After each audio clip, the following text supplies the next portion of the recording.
I'm the Superstation of Future Radio. Hey, I'm your host, Brother Michael Imhotep. It is Sunday, November 3rd, 2019, and we are back in full effect. We are live. It's been, let's see, since I think last time I was on live was late July 2019. I've been in and out of town. Last weekend, I was speaking in Washington, D.C. on the Black Agenda Tour, and then the next day, I was speaking in Richmond, Virginia at the Pan-African Festival in Richmond, Virginia. So we have a lot to talk about tonight, okay? We're broadcasting on our fan page, The African History Network, The African History on 910 AM Superstation. So share this broadcast with your friends.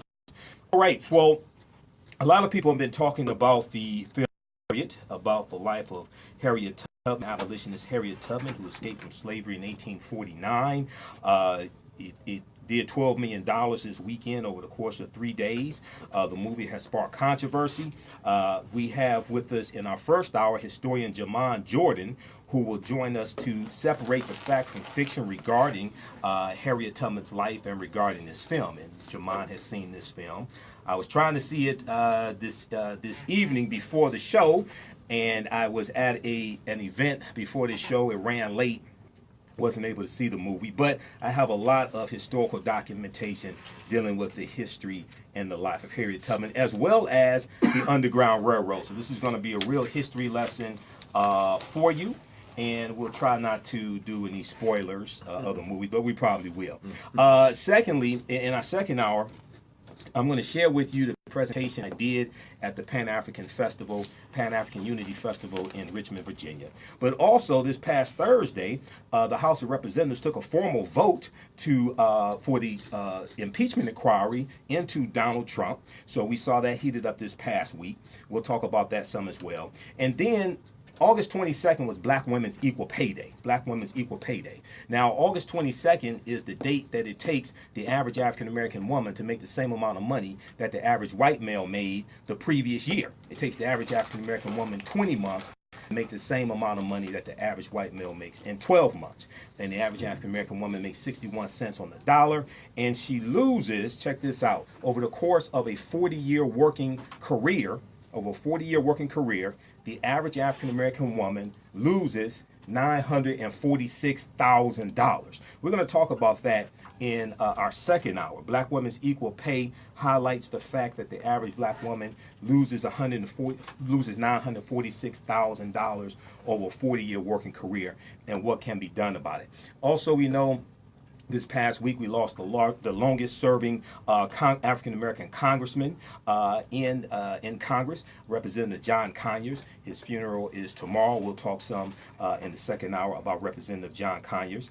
And then there's a new study that came out this past week that shows that every living person alive today descended from an African woman who lived in Botswana about 200,000 years ago. We're going to talk about that as well. Now, on the African History Network show, we focus on educating, empowering, and inspiring people of African descent throughout the diaspora and around the world, because right now it's corrects wrong behavior. What you do for yourself, what you do to yourself, and what you allow other people to do to you and get away with is based upon what you think about yourself. What you think about yourself is based upon what you have been taught about yourself. What you've been taught about yourself is based upon everything you've read, heard, and seen about yourself. So when you control the radius of a man's thoughts, you can control the circumference of his actions, because the mind can't do or teach what it doesn't know. Now, we deal with a number of different topics here on the show. We deal with current events in history, politics, education, economic empowerment, entrepreneurship, relationships, love, sex, health issues, and much, much more. Sign up for our email newsletter. Text the word KEMET, K-E-M-E-T, to 22828 to sign up for our email newsletter. Also visit our website, AfricanHistoryNetwork.com. AfricanHistoryNetwork.com. We have the information right there on the homepage to sign up.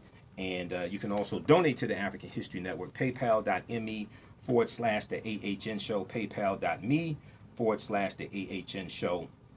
Or at our website, AfricanHistoryNetwork.com. That helps us keep doing the research.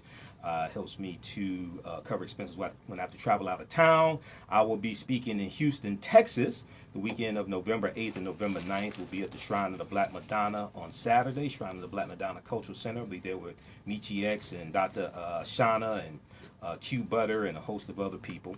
Visit the blackagendamovement.com, theblack-agendamovement.com for more information.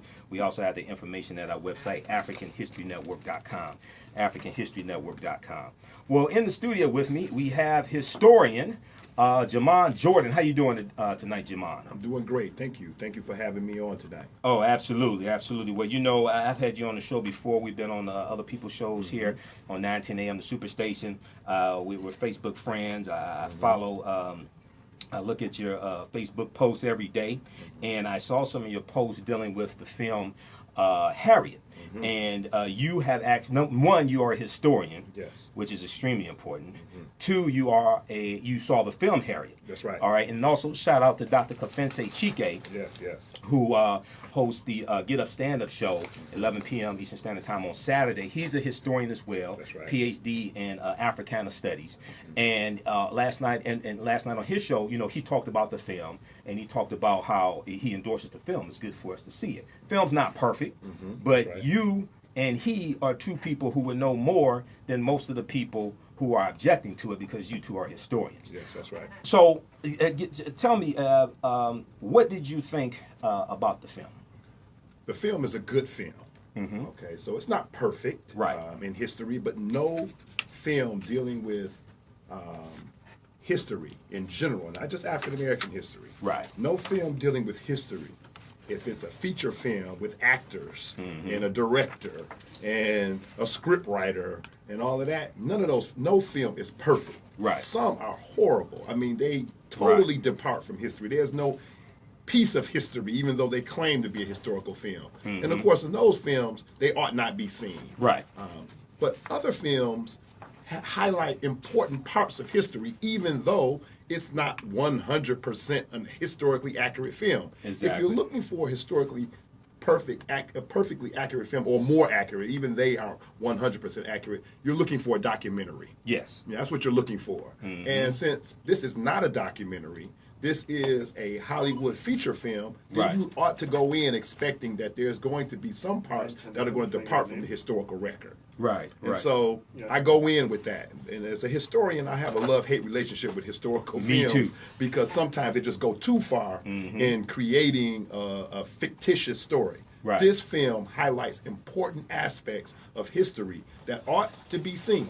So it's a good film. And like I said, it's not perfect, but it's a good film. And I understand that there are people who don't want to see it for whatever reason, and I'm not going to try to convince them that they're wrong for not seeing it. I'm going to tell you the reasons why it is a good film that can be seen. For those people who are not, who are on the fence and don't know whether or not they want to see it or not, I'm talking to many of those people tonight about that film. Well, not only that, in addition to seeing the film, after the film, people should really study the life of Harriet Tubman. That's right. Study the history of the Underground Railroad, the real history of the Underground Railroad, That's not right. the history that we were taught in school. That's right.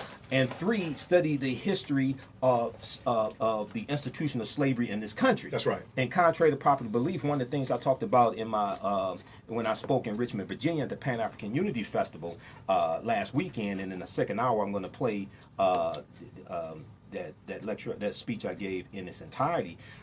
Codified slave laws didn't exist in 1619 in the British colonies. Okay, those 29 Africans who come into Virginia, Point Comfort, actually Hampton, Virginia, they're put into a form of indentured servitude. The first British colony of the 13 colonies to have codified slave laws was Massachusetts in 1641.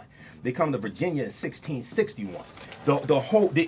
They come to the different colonies at different points in time. That's right. The whole way that this history evolves is different than the way most of us think that it evolves. That's right. You know, this is why people should read Before the Mayflower by Lerone Bennett Jr., especially chapter 2. And then go in the back of the book and read the chronology of milestones in history, and go to 1641, where he lays out when codified slave laws come to the different colonies. Okay, so wanted to talk about some of the positive, talk about some of the Yeah. positive historical references that are made in the film Harriet. So And also, by the way, the film did 12 million this weekend, came in at number 4. Go to boxofficemojo.com, boxofficemojo.com. You can see the weekend tallies. It came in number 4, did 12 million. Go ahead. Yeah, so understand that the film is telling a larger story about Yes. the Underground Railroad, the abolitionist movement, and the history of slavery, using the story of Harriet Tubman to highlight as much of this larger history than just Harriet Tubman's history. Exactly. And of course, they highlight some important parts of Harriet's personal history as well. So let's start with the most important aspect of the film, is that it portrays the Underground Railroad and the abolitionist movement in general, but the Underground Railroad specifically, as a black-led movement. Correct. That's one of the problems of the way that many of us learned about the Underground Railroad. I was taught about it almost as a white savior movement. Yes. Particularly Quakers. And Yeah, that exactly. That the Underground Railroad was mainly Quakers saving black people from slavery, and African Americans were just the recipients of the beneficence of white leaders of the Underground Railroad. Right. Now let's understand what the Underground Railroad really is. It's one of the most radical movements in America's history. It is one of the radical wings of the abolitionist movement, which is a much larger movement, not just the Underground Railroad. The abolitionist movement is a movement that's fighting against slavery on many fronts, not just helping them escape from slavery, but the Underground Railroad is one of the most radical parts of the abolitionist movement, and it's led by African Americans. Black people are the leaders of the Underground Railroad. And we were the majority of the people who made up the Underground Railroad. Yes, there were white abolitionists, yes. but we were the majority And of it's them. important to understand that the white abolitionists don't lose their identity as being heroes once Exactly. we realize they were allies of black leaders. Exactly. You know, so I know we like to talk about William Lloyd Garrison and Thomas Garrett and Levi Coffin and some of these other leaders of the underground, these whites who were part of the Underground Railroad, and they're important. They're not less important now that we know that they didn't run the whole thing. Exactly. All right, so once we know that African Americans, Harriet Tubman is not the anomaly. She's not the exception. Right. That's the way the Underground Railroad works. Black people leading, organizing, and working on the Underground Railroad with assistance from some white allies. Right. And then also William Steele, the right. abolitionist who was on the Underground Railroad. Yes. He's depicted in the film That's also. right. So I'm gonna talk about him too. Okay, But I want to center the Underground Railroad with black people. They're the center of it. So that's the most important aspect of the film. When you see the film, you would not leave the film thinking that the Underground Railroad was white people saving black people from slavery, and as if black people had no agency of their own to free themselves. That's the first thing, because we're used to giving that agency away, whether we're giving it to Quakers, whether we're giving it to Abraham Lincoln signing the Emancipation Proclamation, whether we're giving it to the radical Republicans in Congress who passed the 13th Amendment. We're used to giving the agency of freedom for black people away to others. Right. And we don't see this agency of black people that worked on every level to end slavery. And the Underground Railroad is one of the most effective ways that black people led to end slavery. Exactly. And so we learn that. That's one of the most important aspects that the film highlights. So many other films talking about the Underground Railroad do not do that. Right. The second thing that's important is the connection between faith and freedom in the African American community. Today, we're used to disconnecting these two. So we think of mega churches, particularly African American mega churches that may be run by some of the most famous preachers in the country right now, Creflo Dollar and T.D. Jakes, and we see that outside of the Black freedom movement. Right. But in the 1800s, faith and freedom is the same thing. Yes. Those aren't two separate movements. People who are starting churches, people who are leaders of churches, are the same people helping people escape from slavery. Right. And so the Underground Railroad and the abolitionist movement is really is centered in the black church. And you see it in the film personally with Harriet. So Harriet's personal faith is a large part of what she's doing. She doesn't separate her faith, her Christian faith, from her helping people escape from slavery. In fact, her carrying out her Christian faith is to help people escape from slavery. Right. And many people may not know, but Harriet Tubman was a devout member of the African Methodist Episcopal Zion Church. And she's going to be, for many years, for decades, a member of the church in Auburn, New York, the same church that Frederick Douglass is a member. Right. And we separate them. We put Harriet Tubman in the freedom box, and we put Frederick Douglass in the freedom box. But they're really in the faith and freedom box. You could put them just as strongly in the faith box as you could put them in the freedom box. People who met Harriet Tubman always talked about her strong devotion to faith. Some people said they've never seen anybody who was more devoted to their religion than Harriet Tubman. Her psalm book, her hymn book, is in the Smithsonian National Museum of African American History and Culture. So even an artifact of her faith still exists that you can go look at right now. Here, Frederick Douglass, for instance, is an ordained minister, and many people don't know that. Right. So faith and freedom go hand in hand. Even here in the city of Detroit, yes. Second Baptist Church, of course, is the foundation for the Underground Railroad. Yes. But it is also the center of faith for the African American community. It's the first black church in the state of Michigan. Right. And then, you know, I was downtown just a few days ago, coming back from the barbershop, and there's a historical marker dealing with the meeting between Frederick Douglass and John Brown. That's right. That's exactly on right. Is that St. Antoine and Congress. St.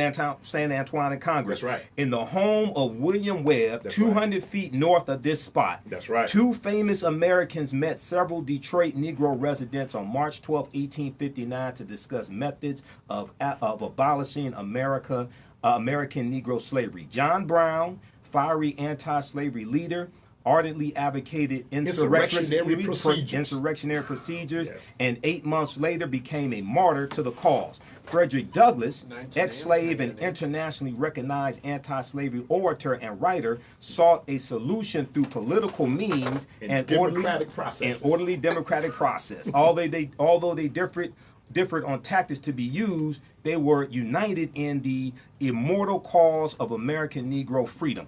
That's from the historical marker. Mm-hmm. Now, when we come back from the break, because of the Fugitive Slave Act of 1850, this caused a lot of abolitionists to become more revolutionary. That's right. Okay, we'll deal with that on the other side of the break. 9:10 a.m. Superstation, Michael Imhotep, the African History Network show. We'll be back in a few minutes.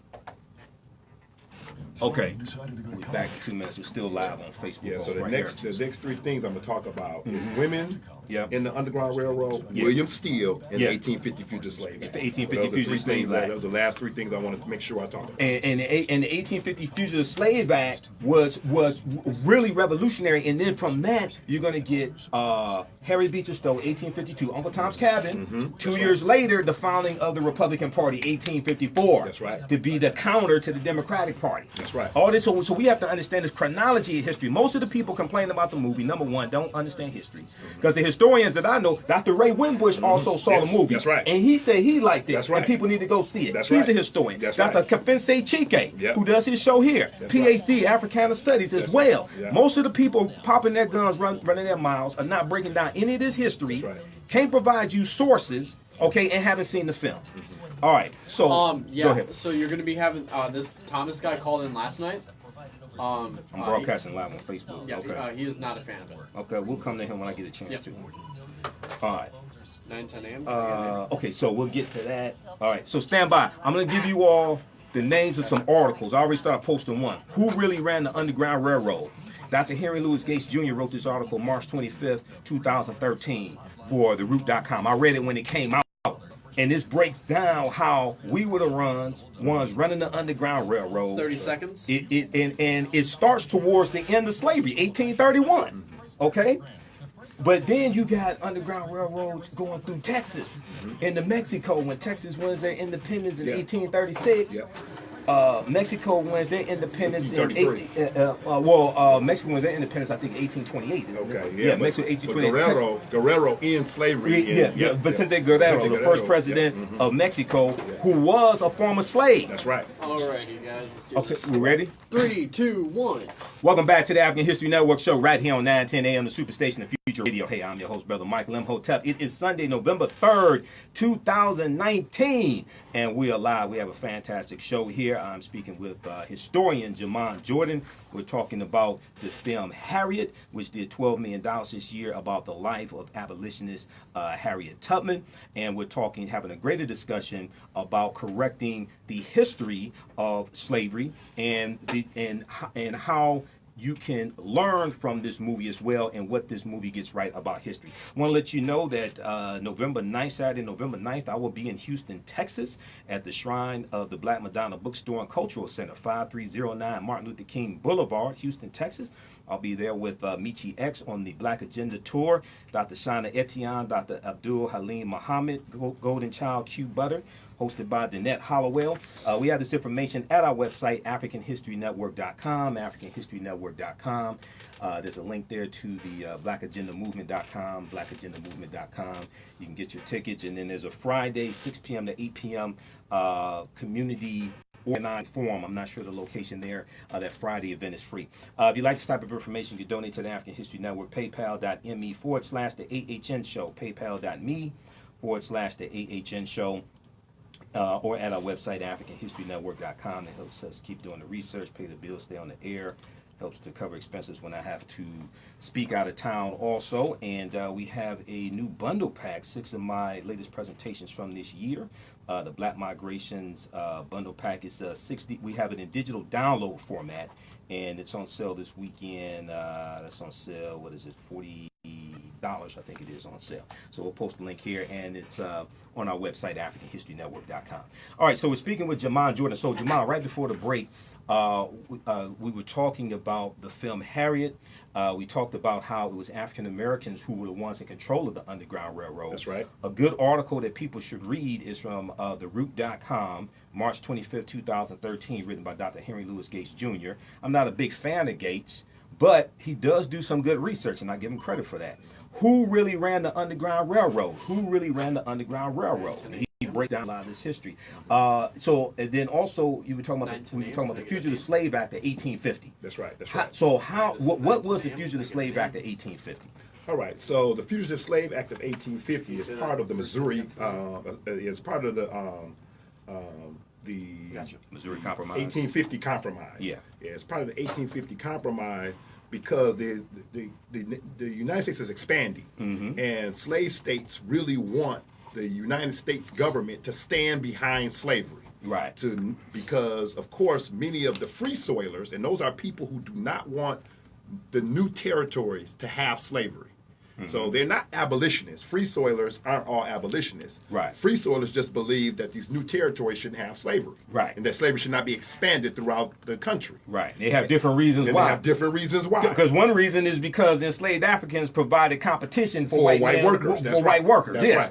Right. So because you can't work cheaper than free. And so the Southern leaders are trying to press the government to do something to stand behind slavery. Right. One of the things they get out of that is the 1850 Fugitive Slave Act, which is the most strict fugitive slave law that America's had. America's had 3 fugitive slave laws, one inside of the United States Constitution itself. Right, Article 4, Section 2. That's right. And then the second one, the Fugitive Slave Law, 1793, which is passed 2 years after the Haitian Revolution that started. Right, which is one of the impetus for that Fugitive Slave Act. And then, of course, the most strict Fugitive Slave Act, which is the one in 1850, which is just passed a couple of months after Harriet Tubman has escaped. Right. So she escapes in 1849. And so a few months later, the Fugitive Slave Act is passed. Right. So I'm going to talk later about the Fugitive Slave Act. So we've already talked about the fact that the black people led the Underground Railroad. Sure. That's an important aspect of the film that you get. Another important part you get from the film is that faith and freedom go hand in hand for African Americans in the 1800s. In the abolitionist movement, these are the same people. People who are starting churches are the same people helping people escape from slavery. Right. So that's one movement. The third part is women. History is less patriarchal than the way we tell it. And so what I mean by that is when stuff happened, women were doing all kinds of things. Right. When we tell it, many times we tell it as if men did it all. Right. And so we talk about the men and don't focus on the women. Now, Harriet Tubman is not one of those people. We all have heard her story. But they created a character in the film, Marie Buchanan. And although she's a creative person, she's indicative of what many women were doing during the Underground Railroad. She may be a composite character. She's not a real person, but what she is, there's many women who are helping black people escape from slavery. They are running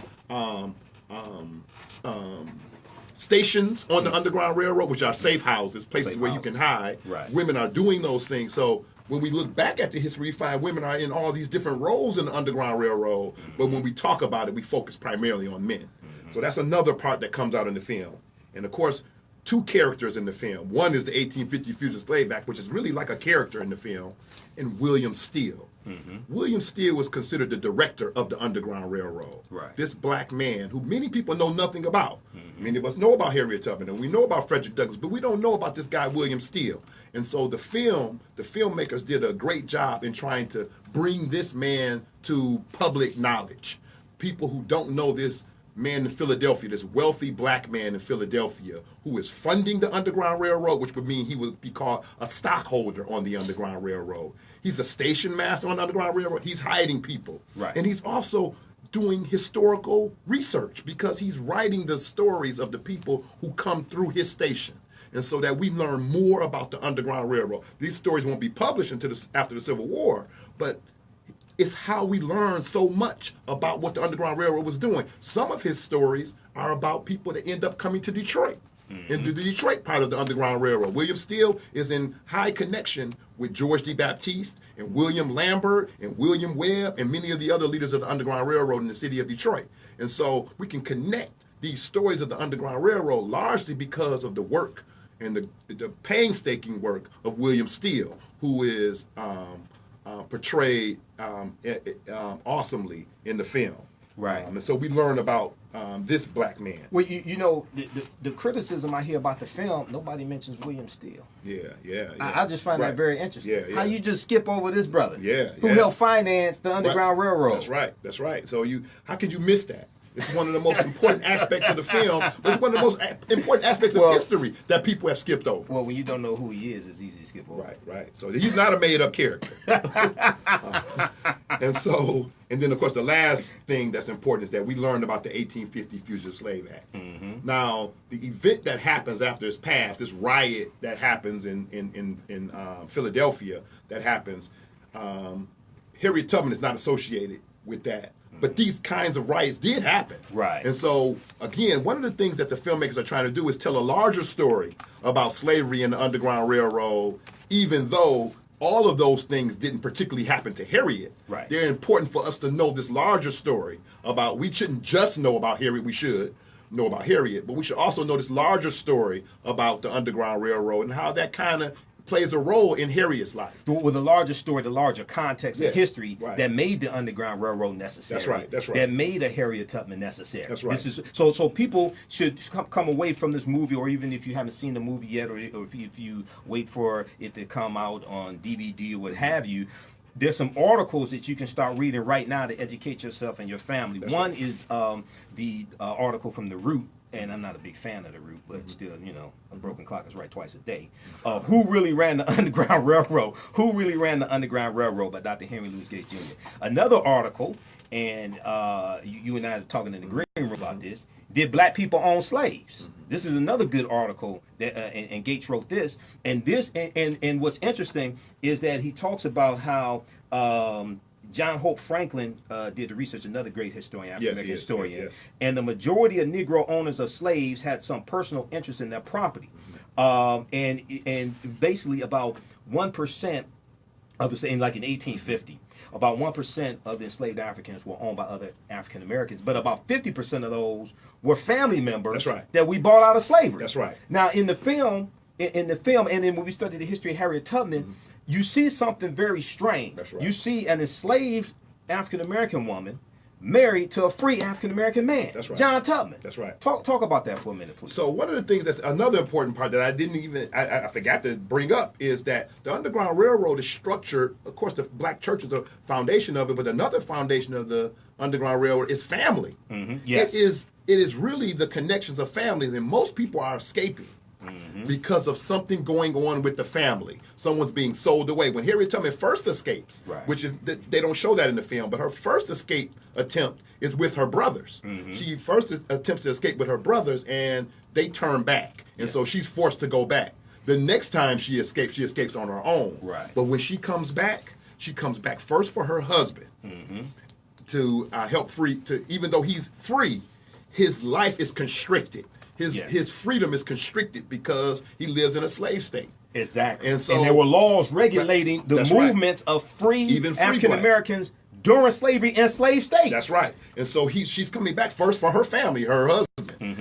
He is, of course, now remarried. And so she does not end up escaping with him, but she escapes with other members of her family. Right. And she goes back over and over, first for her family and then for many others. And so the Underground Railroad is largely about family. Detroit stories of the Underground Railroad wouldn't exist if it wasn't for these families, the Lees, the Cooks, the Richards, the DeBaptistes, the Lamberts. These families are integral to understanding. Throwing in Ruther Blackburn, Lucy, she would change her name too. This is important. You'd have to understand that family is the foundation, even for people who stay. So in the film, you're going to see a part where someone stays and doesn't escape with Harriet. But the reason they stay is about not wanting to break up the family. Exactly. And so the reason why Harriet's going back is to free family, but the reason why some people don't go with her is they don't want to lose their family. And one of the things when you read the article by Dr. Gates, and this is a 7-page article, one of the things he talks about how is the majority of the people who ran away on the Underground Railroad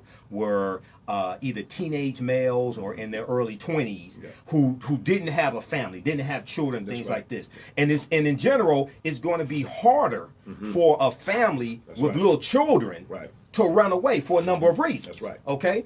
But what we see when we study this history, we see that many African Americans chose to stay in slavery, not because they loved the slave master or they loved slavery, but because they loved their family. That's right. They wanted to keep the family together as much as possible and try to protect their family as much as possible. That's right. So another good article to read, now this just came out November 1st, 2019 from the Washington Post.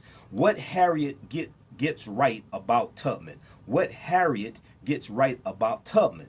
In the 1850s, abolitionists, including black women, fought for freedom by force. Now, this just happens to be written by an African-American female historian, Kelly Carter Jackson, who is an assistant professor in the Department of Africana Studies at Wesley College and author of the book Force and Freedom, Black Abolitionists and the Politics of Violence. Name of this article, once again, What Harriet Gets Right About Tubman. Let's go to the phone lines quickly. Let's go to Thomas, line 1. Welcome to the African History Network show, Thomas. Thanks for holding. Yeah, thank you. First of all, I'm really dismayed, but so what that you brothers are talking about a movie made by Comcast and those Hollywood destroyers of black people, past, present, and probably the future. Name me the other movies by Comcast that you're complaining about, Thomas. Name me the other movies by Comcast that you're complaining about. Give me 3 of them. 1, 2, name them. Name me the other movies made by Comcast that you are complaining about. I'm not getting beefy. You're the one that brought it up. So I'm asking you a question. Thanks for calling, Thomas. Let's go to Mr. Detroit. See, now when you ask them a direct question, they can't answer the question because they haven't even thought about the question to come up with an answer. Name me the other movies from Comcast that you are complaining about. Let's go to Mr. Detroit. And Mr. Detroit, welcome to the African History Network show. Thanks for calling. Thanks for holding. Good evening, gentlemen. Good evening. All right. How you doing? Y'all talking on something that you done touched on the Underground Railroad in Detroit, and I'm Mr. Detroit. One of the 4, right, and so that's one of the 4th reasons what I'm fixing to say. Now, I done ran this before several times on the radio. Okay. And, just in case you missed it, here it is here. Due to our black rich history, Detroit is the baddest city in the world for 5 reasons. Detroit, the baddest city I think I heard you say this before. Go ahead. You heard me. I read this before on your show. Right. Okay, now take it. Number 1 is Ralph Bunche. Ralph Bunche was a half-breed, just like Obama. He went to Harvard, just like Obama. Obama, the president of the United States, runs the world. Okay, so Obama ran the world for 8 years. Ralph Bunche ran the world for 20 years. He brought peace to the Middle East, independence to the Middle East, and he got some African countries their independence. Second is Joe Louis. Joe Louis beat the Nazis. Third is Elijah Muhammad. If it wasn't for Elijah Muhammad, wouldn't be no Minister Farrakhan or Malcolm X. So Right. Detroit next to the Or Cassius Clay, who became Muhammad Ali. of America. Or Cassius Clay, who became Muhammad Ali. Go ahead. Show you right. So Detroit is Mecca to the black Muslim brothers and sisters of America. 4th is the Underground Railroad. all the slaves that came this way, once they crossed the Detroit River, they was free. And everybody know what number 5 is, Motown music. The best in the world. All right. Detroit is the baddest city in the world due to our black rich history. Y'all gentlemen have a nice evening. All right, Mr. Detroit, thanks for calling. All right. Now I'm going to come back to you because I think there was another point you wanted to make, Jamon, then we'll go back to the phone lines in a few minutes. We're coming to you, Lawrence, so stand by.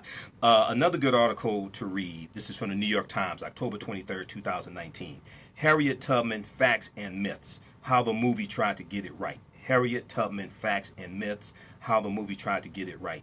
The filmmakers pored over books, documents, and other research to remind viewers of the woman behind the often distorted legend.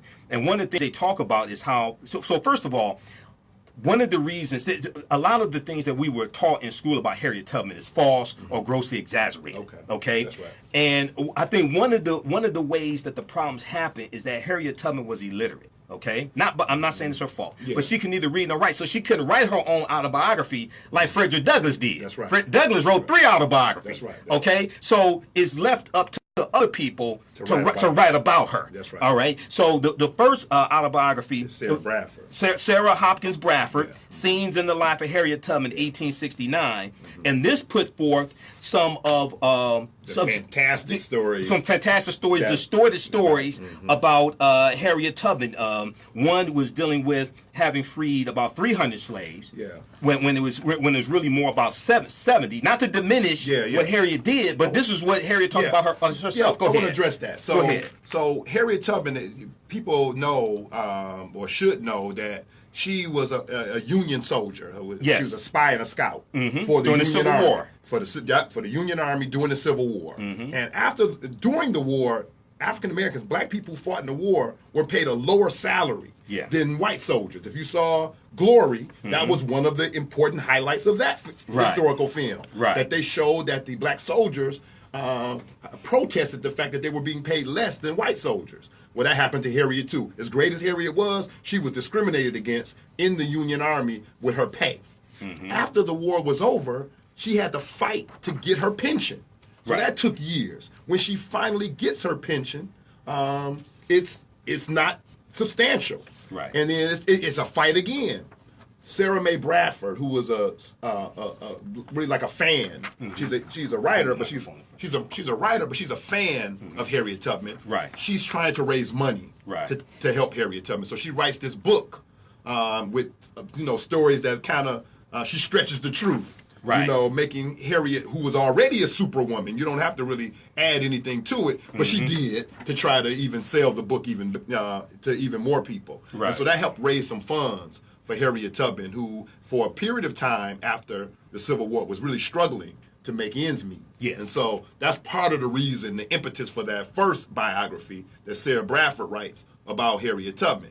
And but even with the argument about the bounty on her head, the $40,000 bounty, which of course no one's putting bounties on people on that level of bounties in the 1850s. Right. Nobody's putting those level of bounties on people. The one on John Wilkes Booth was $50,000. Right. So nobody's doing that for a person who is helping people escape from slavery. But the amounts of bounties that she did have against her, that would have been substantial. And even though she probably didn't rescue 300 people during the Underground Railroad, of course, during the Civil War, as a spy and a scout. There you go. When she raised the Combahee River, when she leads the soldiers in the Combahee River raid, and June 2nd, 1863, and goes through those plantations, she frees at least 700 people in that one river raid. Yes. So she's definitely a superwoman, even if Sarah Bradford exaggerated during the Underground Railroad period, during the Civil War, she frees over 700 people in just one river raid. Right. So she's still a superwoman, no matter how you slice it. I do want to address, I know some of the problems that people have with the film. Sure. So let's first, we already had a caller call in about Comcast. And you posted about the lawsuit. Yeah, so I want to say about Comcast that my defense of this film is not dealing with the Comcast issue. The Comcast issue needs its own discussion. And I want to separate that from talking about this film, Harriet. And of course, Comcast is involved in a lot of stuff that people watch. I'm not saying, nobody's talking about boycotting all this other stuff Comcast put out. I just find that very interesting. And I'm going to say that if you want to boycott Comcast, I'm not frowning on you for that. But be clear that means a lot. So no channel, no WDIV, no NBC, no MSNBC, no MSNBC. Get rid of your Comcast cable. Don't go to get rid of your Xfinity. Studios. Now, if they did all of that, then I could say, okay, that makes sense. But if you want to take this movie and none of the other movies Comcast put out, that don't make no damn sense. I'm sorry. Right. So sometimes it is black creation that bears the brunt of our antagonism, our disagreements with white corporations. Right. We are upset with white corporations, but we take it out on black creations, not on all the other stuff. Now, not only that, I bet you get was it Hobbs and Shaw on Comcast pay-per-view when it comes out Tuesday. Right. So so I just want us to. So I want that to be kept in mind. The other thing I want to talk about is this actress. Yes. So a lot of people have a problem with this actress. I want to be clear that I'm not also arguing in defense of her. So I want to be clear that I'm talking about the film. Right. I'm not arguing on defense of Comcast. I'm not defending Comcast. Right. I'm not defending Cynthia Erivo and her statements that she's made on Twitter about African Americans. I want to be clear about that. I saw the film because it's about Harriet. Exactly. Had it been a film about Cynthia Erivo, I would not have gone to the film. And if Harriet made the statements that Cynthia made, then okay, now we have an argument. Right. But Harriet was not the one that made the statements. It was Cynthia. The movie not about Cynthia. It's about Harriet, William Steele, the Underground Railroad, black abolitionists, family, faith, all of that. So she's an actress, and I'm sure that many actresses and actors in many films that we love have said or done some things that we don't like. Just go back in that timeline far enough, and you're gonna find something you disagree with. Now I'll critique what they did, but that doesn't mean that I don't like the film they played. Exactly. All right. So that's the second thing I want to say. Then, of course, the third thing that a lot of people have a problem with is the created character in the film who I'm not going to give his name because I've done enough spoiling today as it is. I don't want to spoil it all the way. You don't want to tell his name? But there's a black slave catcher in the film. Right. And this, of course, this particular character is created. But I want you to understand something. The idea of blacks being slave catchers is not a created idea. Exactly. That is historical. There were some people who were paid by whites to help them capture people who had escaped. Well, so that they still got something today. Right. So they still got some sellouts today. The idea is true, but not that particular character. Right. But what people have been distorting is the idea that it was this man who was the major antagonist of Harriet in the film. He is not the main antagonist. Exactly. The slave owner, the white slave owner of Harriet, is the main antagonist of Harriet in the film. This guy is an ally, an employee who works for this white slave owner. And then the other part that people are saying is that it was the white slave owner that saved Harriet. And so they made the slave owner the savior. That is a strong distortion of what really happened in the film. And I don't want to tell what happens in the film. You really have to see it, but I will outline the fact that there is a part where the black slave catcher is about to kill Harriet, and the white slave owner doesn't save Harriet. What he does is he wants to be the one to capture Harriet, not this black slave catcher. He wants to be the one so that he can torture her and either sell or kill her. That's the reason why he deals with the black slave catcher the way he deals with him, not because he was trying to save Harriet. It's distorting the truth to come up with, you really got to dance all the way around the film to try to come up with the black guy was the bad guy and the white guy was the hero. It's easy to do that, Jamon, when you haven't seen the film and you going off of BS you see on social media repeating nonsense. It's easy to do that. The same effort to sabotage the Nate Parker movie, Birth of a Nation, about the Nat Turner Rebellion of 1831 in Southampton County, Virginia. We see the same effort here. Yeah, you got to separate well, I don't say you have to, but I many times have to. And there's sometimes you can't. I understand if that's your conviction, if that's your spirit that you can't separate the two, then you have to do what you have to do. but many times I have to separate the lives of the actors Yeah. from the roles they're portraying. So I saw Birth of a Nation. Yeah. Even though all of those allegations, of course, in the stories about Nate Parker was going on, of course, his career has taken a major dive because of it. Right. But the film, the story of Nat Turner, is a story that we ought to have seen. Well, not only that, people have been trying for about 50 years to make a theatrical movie about Nat Turner. Right. And he pulled it off. People have been trying for decades to make a theatrical movie about Harriet Tubman. There was the 1978 made-for-TV movie starring A Woman Called Moses. A Woman Called Moses, right. But this was the first one in the That came out of theater the theater. focus on Harriet Tubman. That's right. And I also want people to go back and get A Woman Called Moses. Go back and get that. You can get it on 1978. DVD. You can go get it on however you order Maybe your on films. YouTube. Might be on YouTube. Yep. Go back and watch that because even that film highlighted some very important parts of Harriet Tubman's history that sometimes we don't talk about and we've forgotten. It came out as a 2-part miniseries.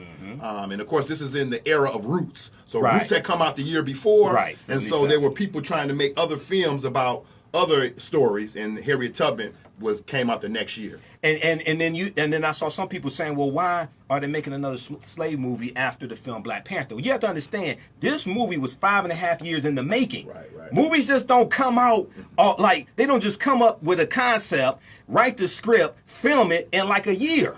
And the other thing is, these are years in the making. when people say, I don't want to see no more slave movies, or I'm upset about slave movies.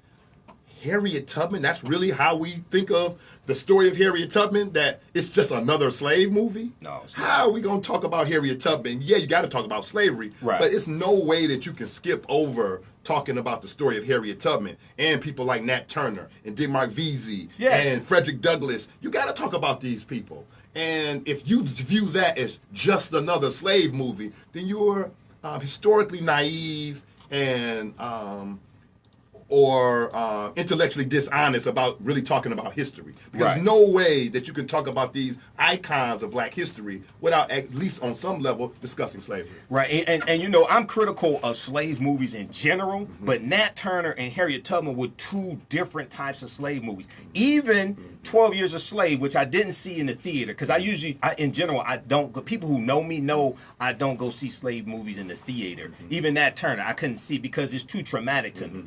The last thing you want me to do is go see a slave movie in the theater, because you're going to see me on the 11 o'clock news. I'm just telling you right now. So I have to watch it like in 20-minute increments. And like when I watched Django, and that wasn't even true. Right. When I watched Django, because I was talking about it on one of my shows, it took me 3 days to get through that movie. That's right. And that movie wasn't even true. Right. Okay, so we're coming up on the break. Let's go to the phone lines. Let's go to Lawrence. Hey, Lawrence, thanks for holding. Welcome to the African History Network show. Go ahead with your question or comment, Lawrence. Where you calling from also, Lawrence? First of all, I want to say thank you guys for the knowledge that you guys dropping today. It was well worth the wait for me to sit up here. And I also want to say personally, I'm glad you're back on the radio. I kind of tuned out this station. And then I listened to it. And you're back on. So I'm a supporter, and I'm going to support you in other ways also. Thanks, my man. But I want to say this here. I watched the movie last night with my wife. Okay. She hates one of these types of movies with slavery in it. Because the brutality that's in it that's always depicted like homicide. They were beaten and they were enslaved. And that's understandable. That's understandable. Let me say this. Go ahead. Let me say this, brother. This movie here that I watched last night, it seems like the writers purposely left that part of.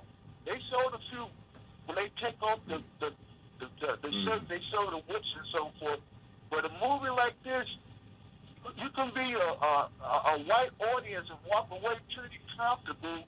That maybe it wasn't that brutal of an experience. This my feeling. Your guess might be different, but you did not see the brutality in this movie. So even a lot of in some scenes, people in the audience that were sitting out there with us was laughing. It was like some comical. So we're coming up on the break, Lawrence. So I'm gonna let Jamon respond, but we're coming up on the break. But one of the things with this having a PG-13 rating, I think they had, and you got to keep in mind, oftentimes there are deleted scenes, and scenes are deleted, so it may get a PG-13 rating, or it may get an R rating if it's too extreme. But by having a PG-13 rating, it can reach more children. And our children need to see this movie. The parents need to see this movie. Just one second. Their parents need to see this movie, because I do lectures around this country. And Americans in general, not just African Americans, Americans in general are woefully ignorant of history. Let Jamon respond, and then we'll hold you over on the break, Lawrence. If you I just want to say very quickly that it's definitely clear that the filmmakers purposefully highlighted the fact that slavery is brutal, but without showing that particular brutality. So they showed you the effects of the brutality without showing you the actual brutal incidents, because many people cannot take it. And that's been a major critique. Sadly, on one level, that's been a major critique of slave movies, that it's just too brutal. And like people 12 Years a can't take Slave. it. 12 Years a Slave. And the beating of Kunta Kinte in Roots, when they wanted him to change his name to Toby. Some people just cannot take it. And because of that, that's been a major critique of slave movies. I'm not going to see no slave movie where they're going to beat the guy. So a lot of people say that kind of stuff. Now, me, I go to them either way. Whether they're full brutal or, because to me, if you can go see Boys in the Hood and Menace to Society and see the brutality in those kinds of films, then I feel like I got to make myself go see 12 Years a Slave, which of course was very brutal. And so, but the filmmakers, I'm clear on the fact that the filmmakers purposefully showed you the effects of brutality, but didn't show you the actual brutality happening. And they purposely did that so that it would allow people who would otherwise not be able to take the film to be able to take the film. Exactly. And at the same time, you can educate people on that as well. But one of the biggest things that people should take away from this film, or even if they don't go see the film, one of the biggest things people should take away is to research Harriet Tubman, separate the fact from the fiction, read the articles that I'm giving you all, because I've gone through and read all these articles, okay? Another good one is Myths and Facts About Harriet Tubman from the National Park Service. Myths and Facts About Harriet Tubman from the National Park Service. The majority of the information we were taught in school about Harriet Tubman is false, okay? It's just like the myth. Harriet Tubman sang Swing Low, Sweet Chariot, wade in the water, and followed the drinking gourd as signals of the Underground Railroad. Well, Follow the Drinking Gourd was written and performed by the Weavers, which was a white folk group in 1947. But a lot of this stuff was taught to us as children, and it's just false. But this is the time for the truth to come out. Okay, so you got to get out of here, right? Yeah, I can stay a little bit longer. Okay, we're gonna hold by popular demand. We're gonna hold Jamon over against the break after the break. You listen to 9:10 a.m. the Superstation of Future Radio. I'm Michael Imhotep, the African History Network show. We'll be back in a few minutes. The day you lose your strength. All right, stand by. Okay, so and go 10, 15 minutes. Okay, that's cool. And so wrap up with your last comment. What I want to do, I'm going to share this paragraph here. Okay. This is from. Did you see this article from New York I've seen Times? that. Yeah, I've seen that. I got all. Man, I went through, read all these. Man, I stayed up late last night reading through all these articles, and most of the people who are complaining about the film are not going to share any of these articles. They may share one or two, but not share them and really put them in the proper context. Okay.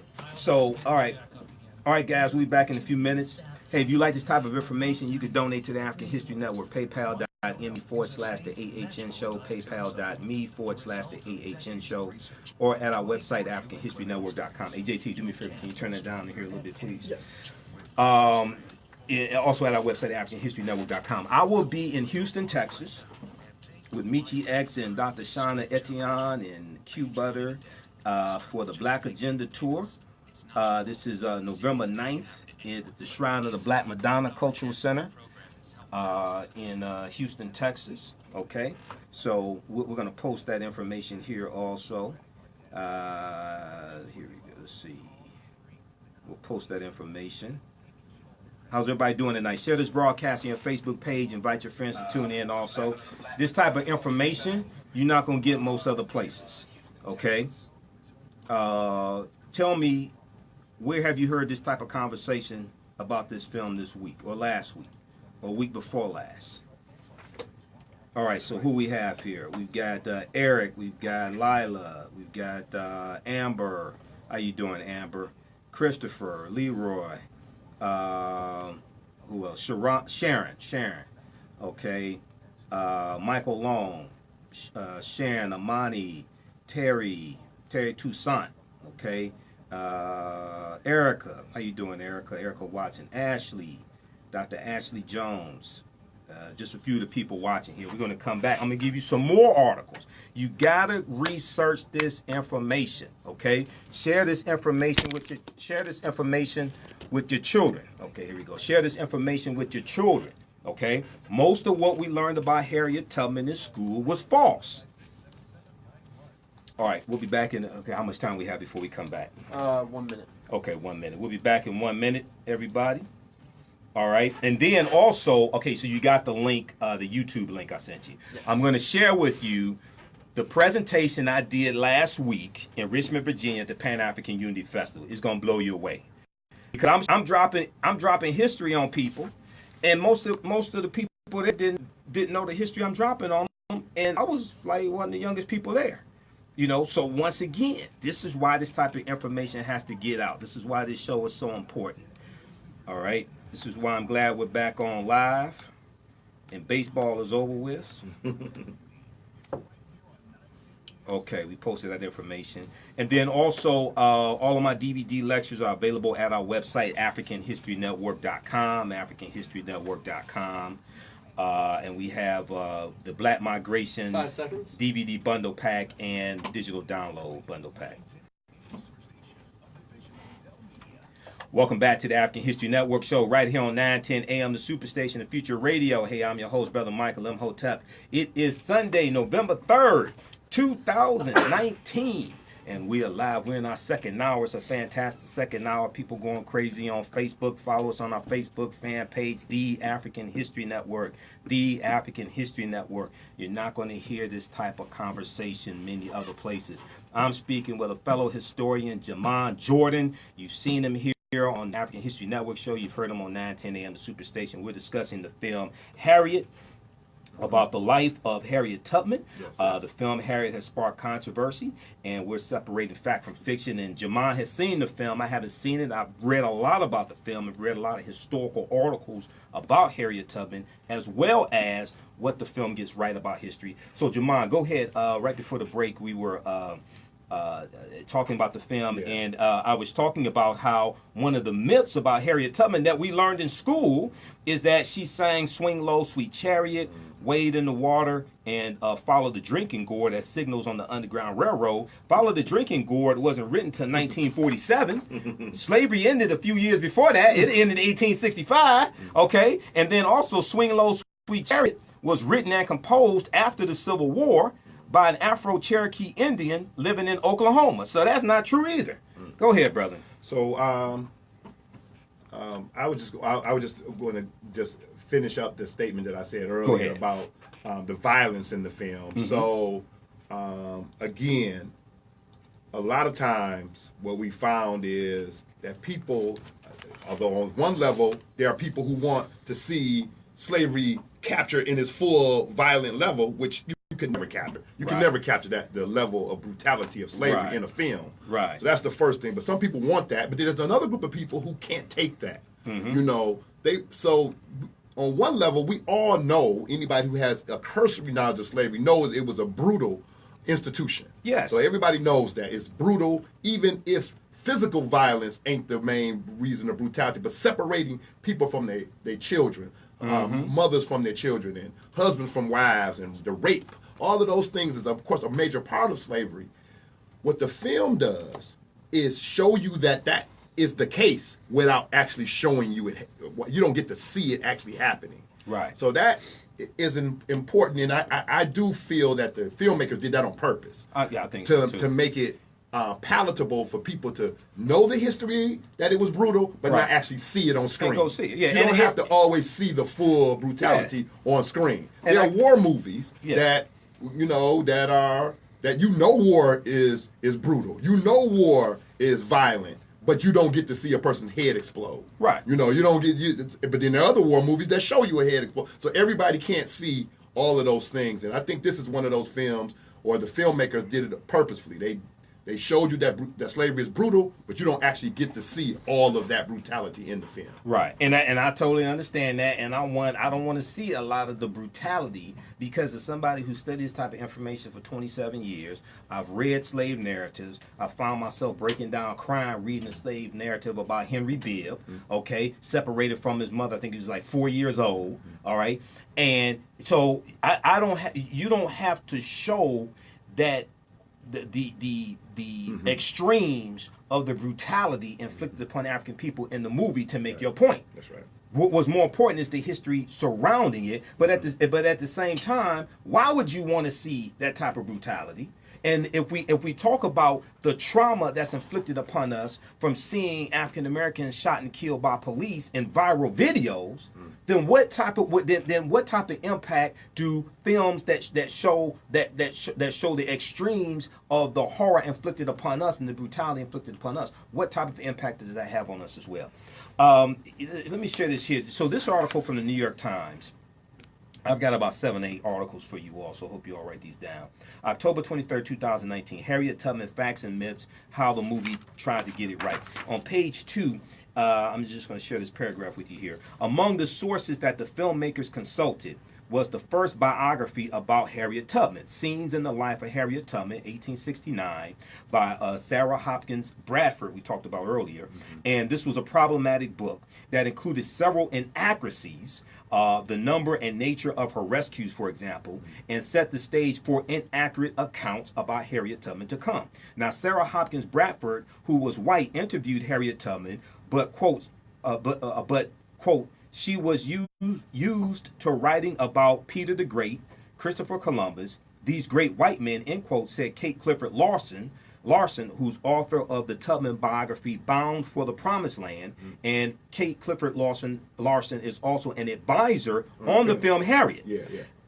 Kate Clifford Larson went on to say, quote, so when she listened to Harriet Tubman, she just didn't pay attention.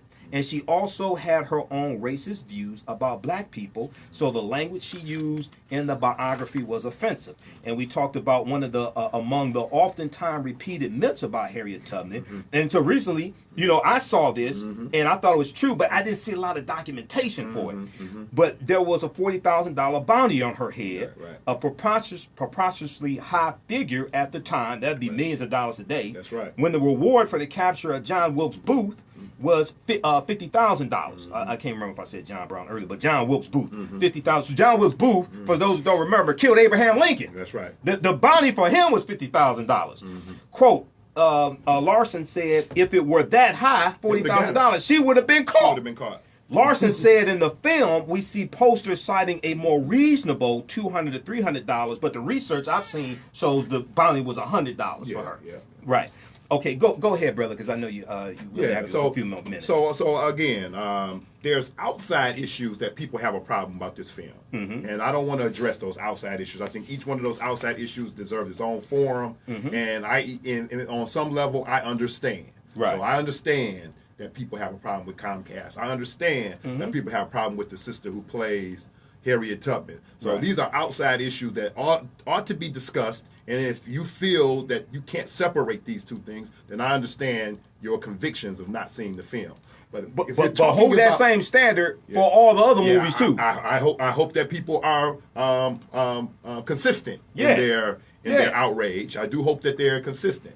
But then the other thing is, I want to deal with the history, because of course I'm a historian, so I want to deal with the history part of the film, and that the film is not perfect because it's not a documentary. It's not meant to just highlight only historical facts. It's a film. It's a feature film. It's trying to attach or grab a larger audience than people who are just interested in history. And so because of that, I go to the film expecting that they're going to have some what we call Hollywood in there. Yeah. I go in expecting that. But what they highlight that are historical, that is historically accurate, what they highlight is so important that it overthrows the historical inaccuracies of the film, because the things they highlight are so important and ought to be seen on a large screen.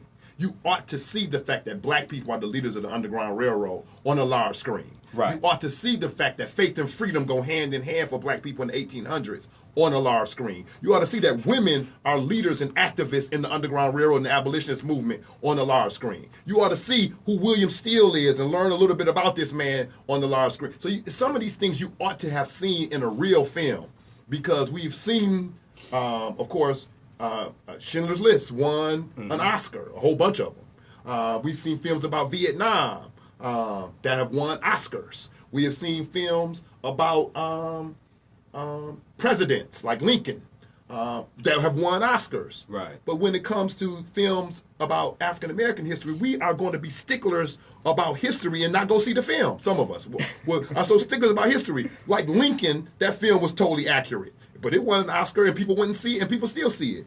Schindler's List, that wasn't the full historical story of Oscar Schindler, but we went and saw it. We went to see all of those Vietnam films and those World War II films, the one that Tom Hanks won the Oscar for. Forrest Gump? Not Forrest Gump. It's about the brothers. Okay. One brother gets brought back. He's trying to come back because his brother died. I can't think of the name of that film for right now, and just so many of those films that have all kinds of historical inaccuracies about them, right? And they're accepted. But when the black film has some, and let me be clear, there are films we like, that have a whole bunch of historical inaccuracies. Because I was about to come to Malcolm X and Rosewood. I was about to come to that. Yeah. Hidden Figures. Yeah. Selma. Yeah. These are great films.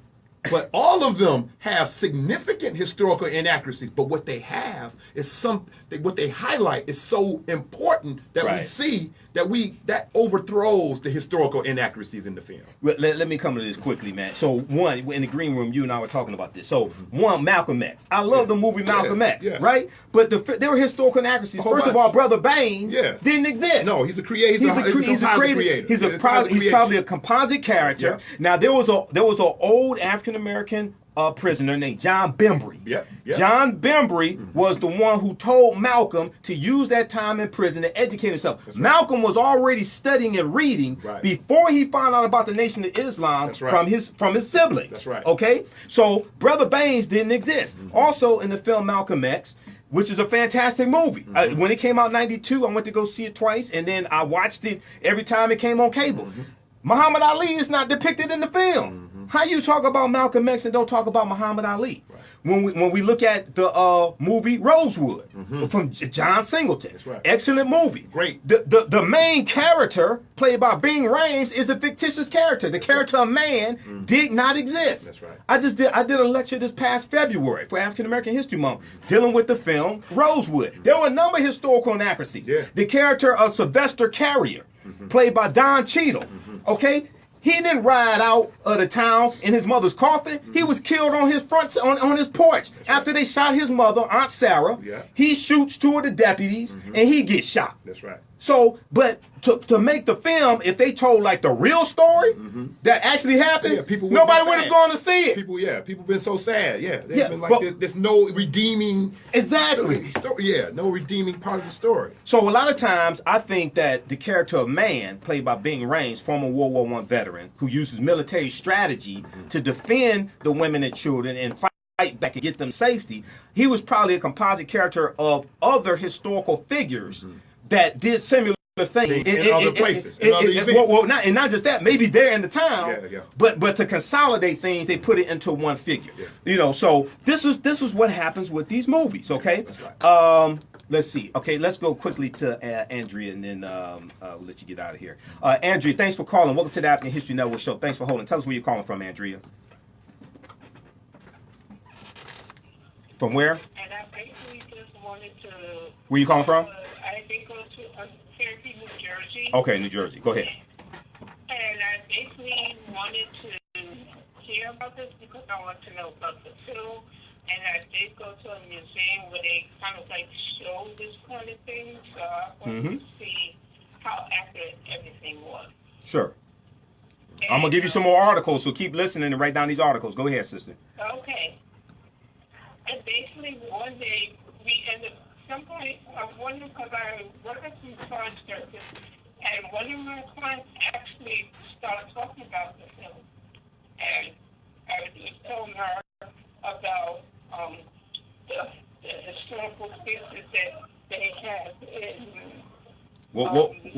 Repeat your question again. Repeat your question. There's some distortion in the background. Repeat your question again. Okay, well, basically, because I work as a massage therapist, and one of my clients, one day we actually had a discussion about Harriet Tubman and the Underground Railroad, because during the summer, when we go to family reunions, we usually go to like a historical museum. Okay, when you go to family reunions, you usually go to a historical museum. Okay, go ahead. Yeah.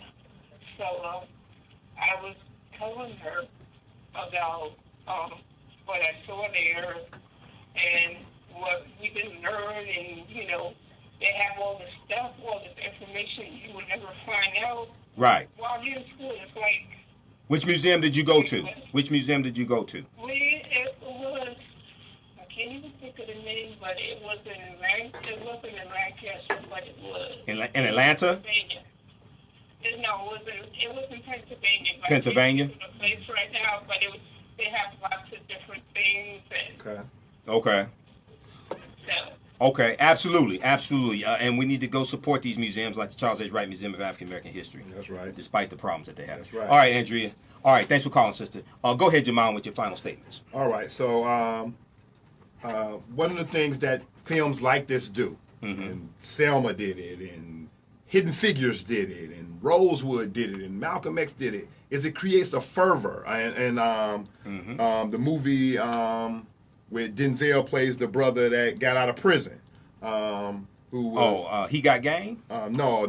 It's a film about a boxer. He's a boxer. The Hurricane. Reuben Hurricane Carter. Yeah. And I never knew about Hurricane before that movie. One thing that these films do, which and none of them are 100% historically accurate. Right. But one thing these films do, it creates a fervor for us to go research these people. Exactly. And research these events. And it just comes out a flurry of articles, a flurry of documentaries, a flurry of specials that tell the more of the true history. So even though the film is not 100% accurate, people are going to find out way more information about Harriet Tubman than they knew otherwise. Because once a film comes out, it creates this clamor for information. You can go visit the Harriet Tubman Underground Railroad Visitor Center. Right. It's part of the National Park Service. It is located in Maryland, in Church Creek, Maryland. And it opened just a couple of years ago. And I would advise everybody to go there because there's information at that museum, that visitor center about Harriet Tubman that you're not going to see in other museums. Right. Not even at the Smithsonian National Museum of African American History and Culture are they going to have as much history and information about Harriet Tubman as they have at the Harriet Tubman National Visitor Center. And I want you to let people know about the tours you give. When people talk about the black bounty hunter, black slave catcher, being the villain and things like that. Well, one, you dispelled that myth. The main villain. No, that's not true. Yeah.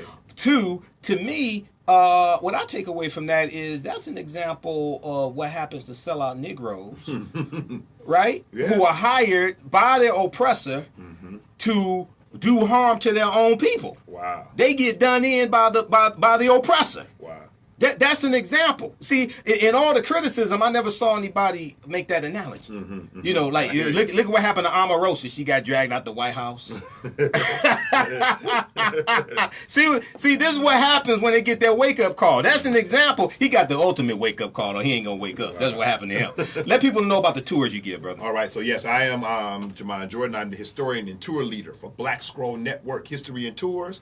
I lead tours dealing with African American history. I also give lectures dealing with African American history in and around the city of Detroit. You can find my tours by going to Black Scroll, like a scroll of paper, Scroll Network.weebly, WEEBLY.com. Black Scroll Network.weebly.com. You can also go on Facebook. We have a Facebook page, Black Scroll Network History and Tours. Black Scroll Network History and Tours. You can see our public tours. You can also contact us by either of those, our website or our Facebook page, and our email address is on both My email address is on both of those sites, the website and the Facebook page. You can contact us about booking a tour for your church, your school group, your work, your youth group, your family reunion. We lead all of those tours. We lead walking tours, bus tours, but our tours focus on African American history. So if you want to do a tour about the Underground Railroad in the city of Detroit, we do those tours. If you want to do a tour about Motown, we do those tours. You want to do a tour about civil rights in the city of Detroit, we do those tours. If you want to do a mixture, some civil rights, some Underground Railroad, and some Aretha Franklin and Motown, we do those tours too. You can contact us by either of those email addresses. I am also the president of the Detroit chapter of the Association for the Study of African American Life and History, ASALH. And that organization was founded by Dr. Carter G. Woodson in 1915. The Detroit chapter meets on the second Sunday at 3 p.m. at the Charles H. Wright Museum. The second Sunday at 3 p.m. at the Charles H. Wright Museum. Come join us at our meetings to find out more about what we do. Thank you.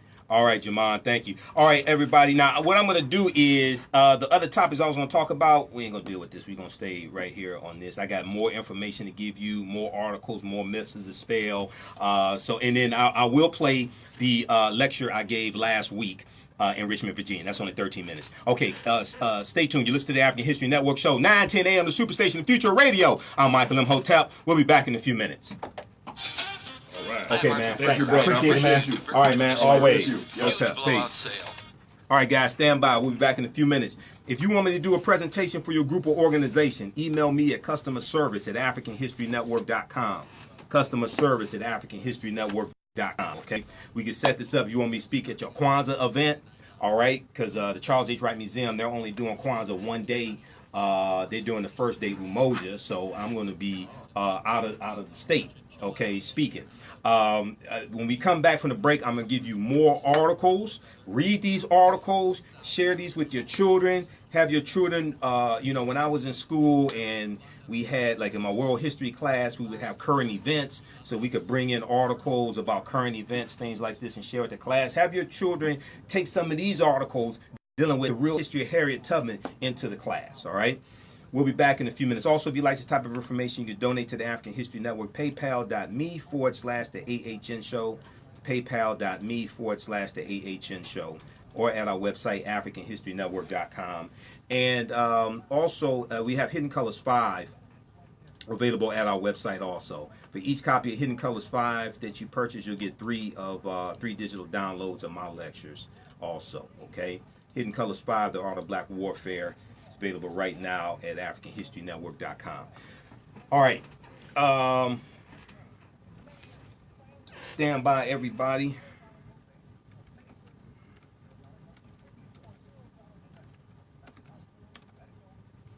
And we see John Ray on also.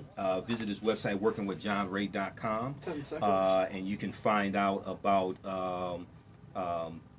how to free up money in your budget to do what you want to do with it. Okay? Workingwithjohnray.com. Okay. I'm going to go to the bathroom after All this. right, okay. Welcome back to the African History Network show right here on 9:10 a.m. Superstation of Future Radio. Hey, I'm your host, Brother Michael Imhotep. We are further into our second hour, all right? And we're discussing the film Harriet, about the life of abolitionist Harriet Tubman, escaped from slavery in 1849. The movie has sparked controversy. It did $12 million this weekend. We just had historian Jamon Jordan on to talk about the film. He saw the movie. I haven't seen the movie. I read a lot about it, a lot of accurate information about it. One. Two, a lot of historical information about Harriet Tubman. I have more articles to share with you. So the topics I was going to talk about, I already did a Facebook Live broadcast and YouTube video dealing with Black Women's Equal Pay Day, okay? I'll give you a couple articles dealing with that. Go watch those videos. Follow me on YouTube, Michael Imhotep, IMHOTEP. Go watch that video. I did almost an hour. We'll try to squeeze in a little bit information about John Conyers, and I'll have to do a separate broadcast dealing with the new study about all living people having a common ancestor, an African woman from Botswana 200,000 years ago. All right, now, before the break, I was talking about the article, Harriet Tubman, Facts and Myths, How the Movie Tried to Get It Right. And let's see here if there's anything else I want to share from that article, because I have all this stuff highlighted. I was up late last night reading through all these articles. So one of the things they talk about here, and this is written by Robert Ito, okay, October 23rd, 2019, New York Times. So the film depicts Harriet Tubman leading a military raid. That was the Combahee River Raid, June 2nd, 1863 in South Carolina. Let's see. Oh, one of the important things, and Jamon didn't mention this, but one of the important things in this movie also at the beginning, the filmmakers included several lesser-known episodes of Harriet Tubman's life, including one episode that opens the film in which a young Harriet Tubman hires an attorney to examine the will of her mother's former master, only to discover that her mother and hence herself were legally free. If there were cases of African Americans hiring attorneys and suing for their freedom, one of the most well-known cases is of Elizabeth Freeman, also known as Mum Bett, B-E-T-T, I think is how it's spelled. Elizabeth Freeman, and this was in Massachusetts right around 1780, okay? And she, now Massachusetts was, was this Massachusetts? Yeah, it was right around 1780, okay? And she found out about a clause in the state constitution of Massachusetts. History.com has a good article about this. And she hired an attorney and sued and got her freedom. Meet Elizabeth Freeman, the first enslaved woman to sue for her freedom and win. History.com, April 3rd, 2019. Nearly 80 years before the Dred Scott decision, a midwife used the Massachusetts Constitution to fight for her liberty. Okay, so we're going to see cases like this. Now, of course, this wasn't the norm, but you're going to have these cases like this where African Americans are going to sue for their freedom and win. In 1780, the proclamation, "All men are born free and equal," rang out from the central square in the small town of Sheffield in western Massachusetts. The line was from the state's newly ratified constitution, read aloud from a proud public to hear. Read aloud for a proud public to hear. America's war for independence was raging, and like the rest of the burgeoning country, the town was gripped by revolutionary fear. But one woman who heard it, was not inspired, she was enraged. Elizabeth Freeman, then known only as Bett, B-E-T-T, was an enslaved woman who understood the irony in the declaration right away. All men are born free and equal. As she watched the men around her declare freedom from oppressive rule, it only stood to reason that she should do the same. Okay? So Elizabeth Freeman marched, by some accounts, immediately to the house of Theodore Sedgwick, S-E-D-G-W-I-C-K, a prominent local attorney, and demanded a dramatic accounting for the hypocrisy. She wanted to sue the state of Massachusetts for her freedom. She said, "I heard that paper read yesterday that says all men are born equal and that every man has a right to freedom. I am not a dumb critter. Won't that law give me my freedom?" Okay, so she hires him and she sues and she wins her freedom. Okay, this is the first case of that. To read this article here from History.com. History.com is the official website of the History Channel. Meet Elizabeth Freeman, the first enslaved woman to sue for her freedom and win. Also, you can look at the 6-part series, African Americans, Many Rivers to Cross, that Dr. Henry Louis Gates Jr. has. And, you know, I'm critical of Gates in some of his assertions about the transatlantic slave trade and African involvement in the transatlantic slave trade, but I do give him credit. I've read dozens of his articles when he used to write for The Root. He does do some good research. African Americans, Many Rivers to Cross is on YouTube, all 6 installments. There's also a companion book that he put out that is to be read along with that goes deeper into the topics talked about in the 6-part series, because I read his book also. Okay, so get those. I already posted the link here from the National Park Service. Harriet Tubman Underground Railroad Byway. Myths and facts about Harriet Tubman. Okay, let's go through a few of these. I want you to read these, share these with your children.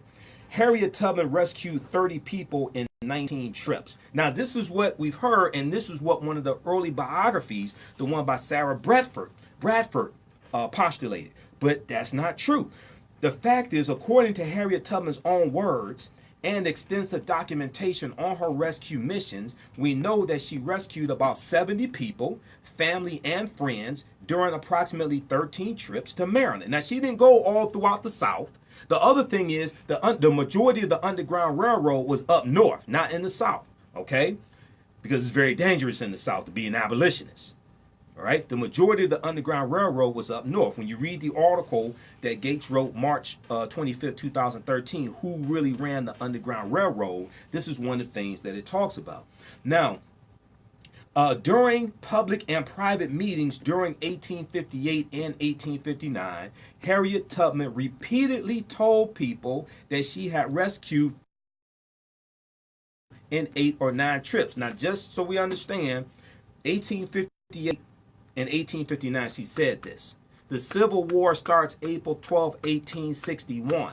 The Civil War is from April 12, 1861 to June 2nd, 1865. All right. So this is Harriet Tubman saying this. Now, so in 1858 and 1859, Harriet Tubman repeatedly told people that she had rescued 50 to 60 people in 8 or 9 trips. This was before her very last mission in December 1860, when she brought away 7 people. Sarah Bradford, who we talked about earlier, the author Sarah Bradford, who wrote the 1869 biography about Harriet Tubman, exaggerated the numbers in her biography. Sarah Bradford never said that Harriet Tubman gave those numbers, but rather Bradford estimated the exaggerated number. Other friends who were close to Harriet Tubman specifically contradicted those higher numbers.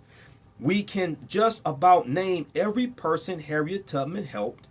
In addition to family and friends, Harriet Tubman also gave instruction to another 70 or so freedom seekers from the Eastern Shore who found their way to freedom on their own. Okay, we already talked about the myth about the $40,000 bounty. All right. Another myth is Harriet Tubman rescued people all over the South using the Underground Railroad. That's not true. One, the majority of the Underground Railroad was not in the South. Not this one. This Underground Railroad that we talk about, the most popular one, this was formed in 1831. This is formed toward the end of, chattel slavery. Now you're going to have another Underground Railroad that runs through Texas. Okay, Texas gets its independence from Mexico in 1836. There was an article, and I did a broadcast dealing with this some months ago. There's another article from History.com that deals with the Underground Railroad that ran through Texas, and it's estimated that 5,000 to 10,000 people would go from Texas into Mexico after Mexico gains their independence, and Mexico outlaws slavery. So Mexico gains their independence, I think it's about 1828, okay? And you're going to see Africans running into Mexico.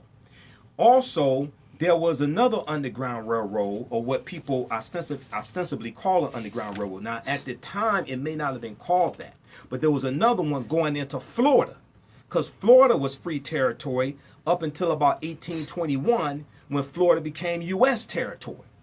Okay, so you had a lot of runaway slaves that were running away into Florida as well. So the History.com has an article, the little known Underground Railroad that ran south to Mexico.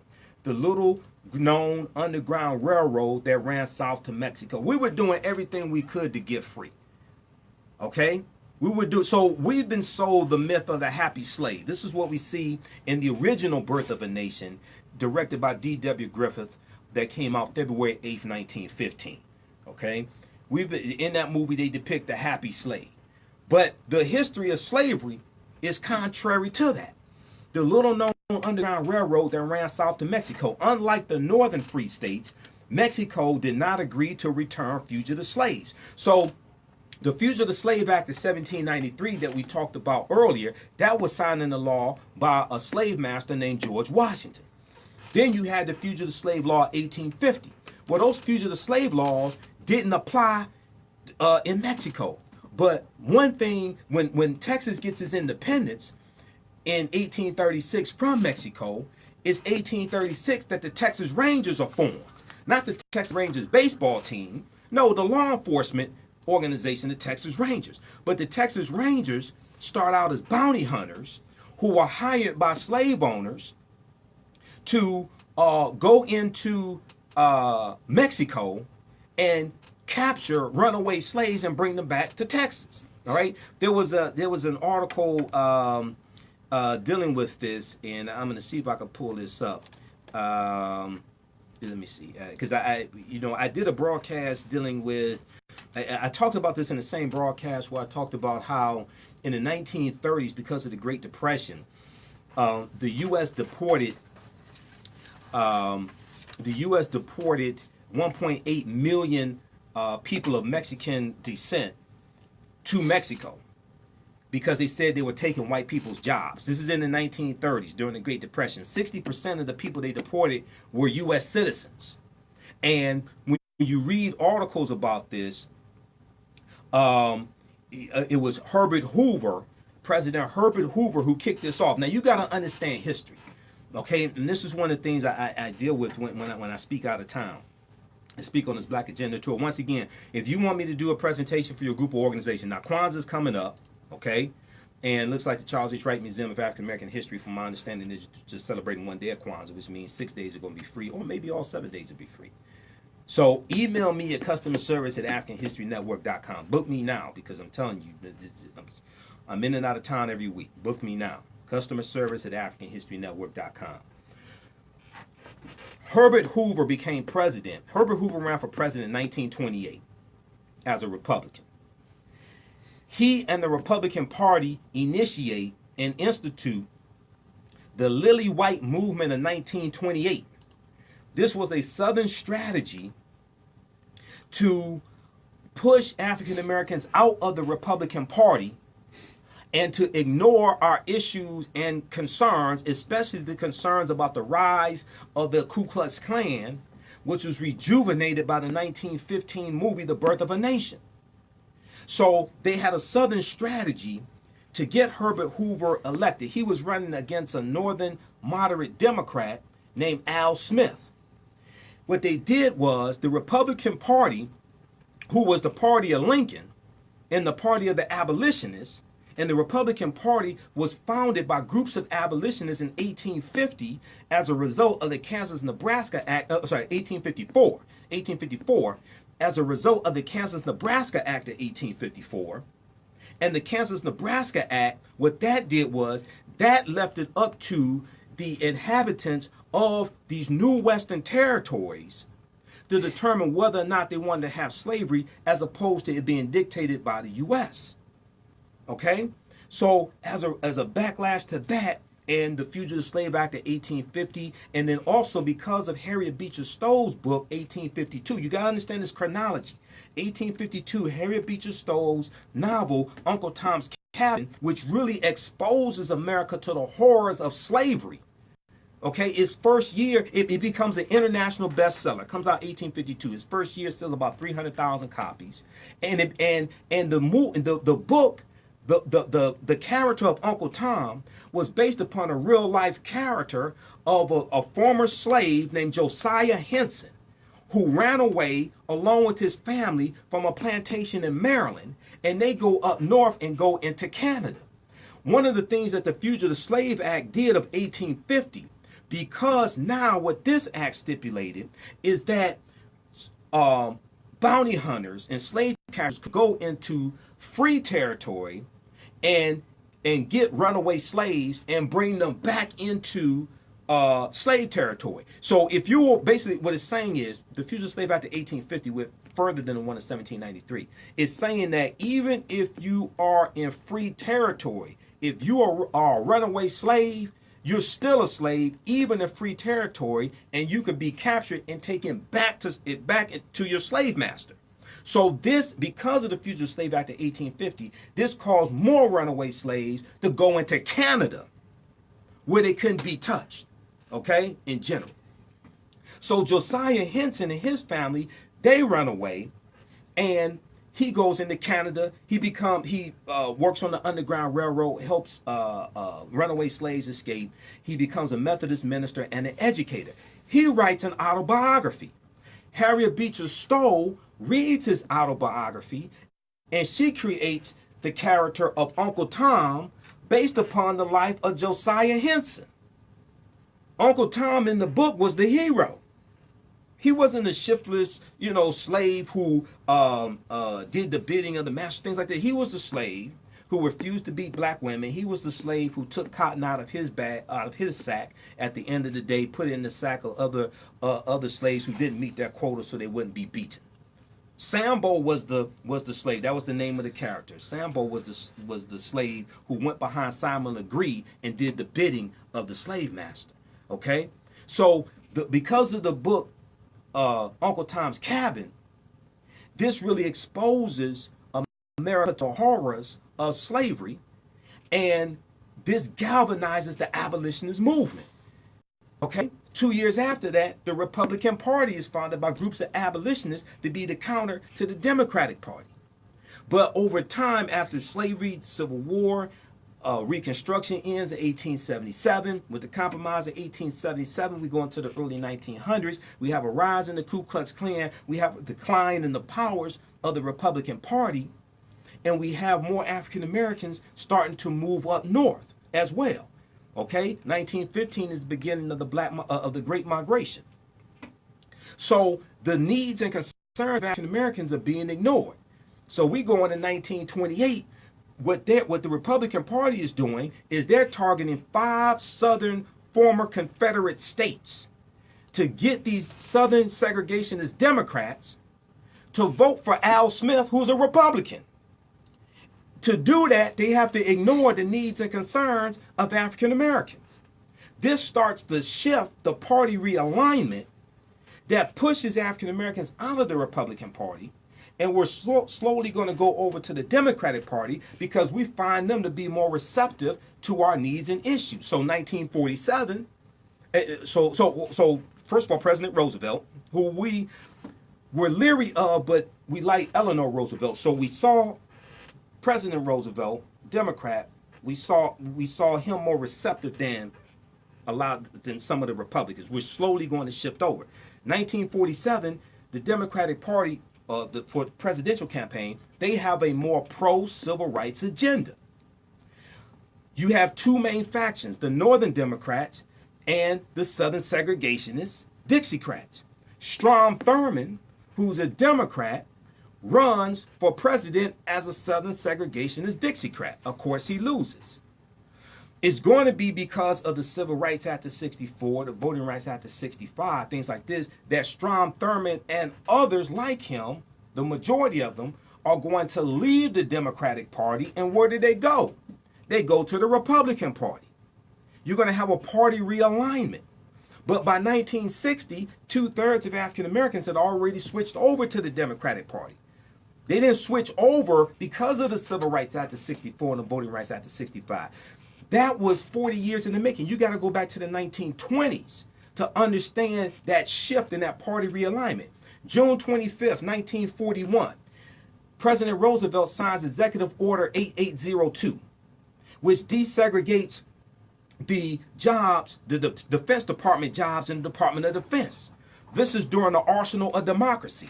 This is about 6 months before the U.S. actually gets involved in fighting in World War II. At this time, they're making military weapons for the Allies. President Roosevelt did his address where he talked about how the U.S. could become the arsenal of democracy. So you had General Motors, Ford, and Chrysler. They're getting government contracts to make military weapons, M5 Jeeps and B-24 Liberator bombers, things like this.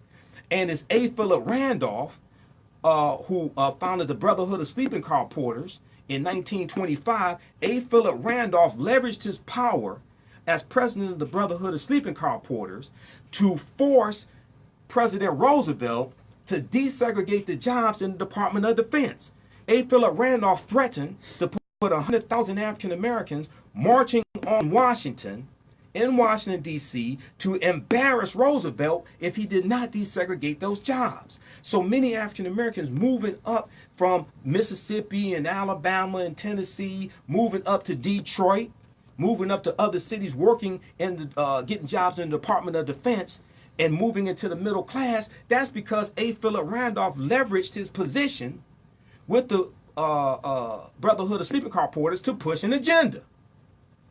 Okay, so we saw that the Democrats were more receptive, not perfect, but over time we're seeing them being more receptive to our needs and concerns. Did we get everything we wanted? No, we didn't get everything we wanted, but we're being pushed out of the Republican Party, increasingly ignored in the Republican Party. This was about us pushing an agenda, us pushing a political agenda. That's why that happened. We have to study that history. Okay, there was an article from House.gov that deals with party realignment. I've done a 3-hour lecture dealing with this also, by the way. So that's how I understand this, because I had to do the research. But there's a good article from House.gov that deals with party realignment. What's House.gov? The official website of the House of Representatives. They have a whole history section there. All of my DVD lectures are available at our website, AfricanHistoryNetwork.com, AfricanHistoryNetwork.com. We also have them on digital download, a lot of them on digital download. We have a current bundle. So we have a weekend sale. We have a current bundle pack also, 6 DVD bundle pack, 6 digital download bundle pack, Black Migration 1619 to 2019. It includes my presentation on Black migrations, which was this year's theme for African American History Month, by the way. There's an annual theme each year for African American History Month. And Black migrations was this year's theme. A lot of us don't know there's an annual theme. So we'll post a link here once again for that, and it's also available at AfricanHistoryNetwork.com. And we have this 6 DVD bundle pack in digital download format. All right, so I'm gonna give you a couple more of these articles, and then we're gonna go to this the video of my presentation that I did in Richmond, Virginia.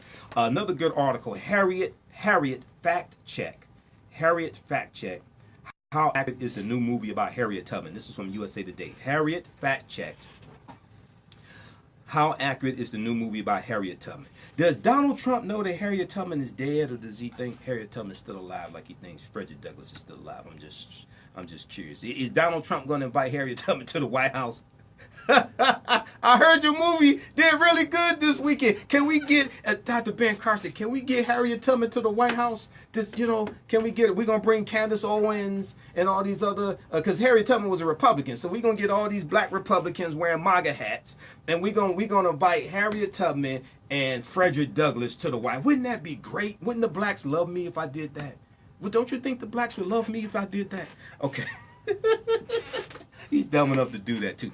All right, 5 myths about Harriet Tubman. 5 myths about Harriet Tubman. This is from April 22nd, 2016. This is by Kate Clifford Larson, who is the author of the book about Harriet Tubman, Bound for the Promised Land, Harriet Tubman, Portrait of an American Hero, and she was a consultant and advisor on the film Harriet also. And then, let's see, what's this other article here? This is another good one. This is from History.com. After the Underground Railroad, Harriet Tubman led a brazen Civil War raid. After the Underground Railroad, Harriet Tubman led a brazen Civil War raid. Okay, let's go to this. This is the presentation I did at the Pan-African Unity Festival in Richmond, Virginia. Was this last weekend, whatever date that was, October 27th. I'm dealing with black migrations, Dr. King, Malcolm X, a whole bunch of other stuff. Let's go to this clip. Turn up in here. We're going to bring up Brother Michael Imhotep. Now, one thing I should point out, we got a program that's called Out on the Move every Sunday. A brother called in, he said, listen, if African people were so great, we were kings and queens. Why on earth, when you look at the current situation confronting African people, why are we so poor and disorganized? Well, obviously the brother doesn't understand the power of history. And so therefore, his analysis is that essentially that what people said to him in terms of the greatness of African people is somehow wrong or erroneous. So today, to clarify us the importance of history, we got a brother all the way from Michigan. This brother's powerful. Listen to every word he has to say. Without further ado, please give your hand up for Michael Imhotep.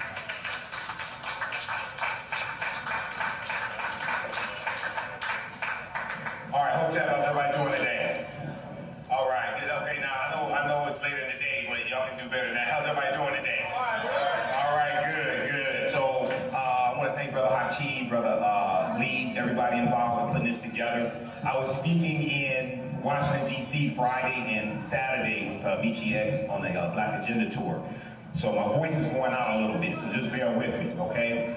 All right, so how many people celebrate African American History Month, Black History Month? All right. What was this year's theme for Black History Month? Anybody know that? Now, there's an annual theme each year. There has been an annual theme going back to 1928. How many people know there's an annual theme for Black History Month, which is now African American History Month? One person? Okay. So this year's theme, at the same time, this year's theme was Black migrations. Black migrations, okay? And not just dealing with the migration or the forced migration of African people during the transatlantic slave trade and dealing with 246 years of slavery in this country from 1619 to 1865, but also dealing with the Great Migration of 1915 to 1970, where you have 6 million African Americans migrating from the south up north and out west, which totally changes this country. So the professor who just spoke, he talked about the New York Times project, the 1619 project, and I've done some presentations dealing with this. So for those that are not familiar with me, I'm Michael Imhotep, host of the African History Network show, founder of the African History Network. I'm a talk show host, researcher, lecturer, writer, and historian. Be sure to come visit my table over there, have my DVD lectures that I've done dealing with our history. So this year's theme is Black migration. The theme is not just to be celebrated and commemorated for the month of February, it's to be studied all year round, all right? So that theme ties into today's theme, which deals with 400 years as well, and deals with Pan-Africanism, okay, and we have to unite or perish. So, very quickly here, this 400-year anniversary of August 20th, 1619, in Hampton, Virginia, not Jamestown, at Point Comfort, okay? But in 1619, when those 29 Africans come in on the English pirate ship called the White Lion, codified slave laws did not exist in any of the 13 colonies in 1619. How many people know this? Codified slave laws did not exist in any of the 13 colonies. The first British colony in this land to have codified slave laws was Massachusetts in 1641. They come to Virginia in 1661. Okay? Those 29 Africans are going to be put into a form of indentured servitude. Okay? Why y'all looking at me like I'm crazy? Read before the Mayflower by Ron Jr. He breaks this down in chapter 2. The whole way this thing evolved is not how we think it actually happened. The whole way it happened is not how we've been taught that it happened. Okay? Now, 1526. How many people saw you all saw a lot of talk about 1619, right? I saw the MSNBC, CNN, we saw articles, we saw Republicans giving backlash to, Newt Gingrich was talking about it was racist for them to do this, all type of stuff like that. He didn't say it was racist for what was done to us. He said it was racist for them to report about what happened. So let's check that out. But how many people heard about 1526? 1526 in the territory today called South Carolina, where the Spanish were taking Africans into South Carolina and enslaving them 93 years before Jamestown, Virginia. Nobody know about that? Oh, you haven't been watching you haven't been following the African History Network, okay? Not only that, 1513, Juan Garrido comes into Florida with the Spanish conquistador Juan Ponce de Leon. Juan Garrido's from West Africa, born in West Africa, 1480. Dr. Henry Louis Gates Jr. talks about him. How many people saw the 6-part series on PBS, African Americans Many Rivers to Cross in 2012 that Gates did? Okay? I ain't a big fan of Gates, but he does do some good work, okay? He talks about Juan Garrido. He wrote an article for TheRoot.com, because I read dozens of his articles when he used to write for The Root, called Who Was the First African American? This deals with the first African that we know of in this land by name.